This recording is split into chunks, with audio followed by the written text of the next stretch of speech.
நீளமான பாதை, அகலமான ரோடு. அதுக்கு நடுவுல நம்ம பைக்கும் நம்மளும்.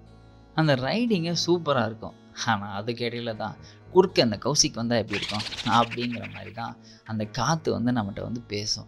இந்த மரம் வந்து புயல்லேருந்து அதோட வேர எடுத்துறக்கூடாதுன்னு சொல்லி எப்படி கஷ்டப்படுமோ, அதே மாரி தான் நம்மளும் நம்ம வண்டியிலேருந்து கை எடுத்துறக்கூடாதுன்னு அவ்வளோ கஷ்டப்பட்டு வண்டி ஓட்டிட்டு வருவோம். ஸோ, அந்த நேரத்தில நம்ம கண்ணுக்கு தோன்றது தான் இந்த வைசர். எஸ்டி ரோட்ஸ்டருடைய வைட் விசிபிள் வைசர தான் நான் வந்து இதுக்கு வந்து ஃபிக்ஸ் பண்ணியிருக்கேன். ஸோ, இந்த வைசர் போட்டக்கப்புறம் தான் டிஃப்ளெக்ஷன் செம்மையா இருக்கும் ஏருக்கு.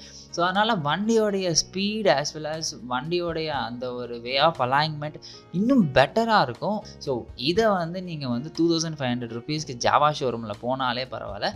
அவங்களே வந்து ஃபிக்ஸ் பண்ணி குடுத்துருவாங்க. பட் ஆனா ஒரு சின்ன விஷயம், அத ஃபிக்ஸ் பண்றதுக்கு மாடிஃபை பண்ணுவாங்க. ஸோ, அதனால மேபி ஒரு ஒரு ஊர்ல ஒரு ஒரு அமௌண்ட் கேட்பாங்க. ஸோ, உங்க ஊர்ல எப்படின்னு சொல்லி பார்த்துக்கோங்க.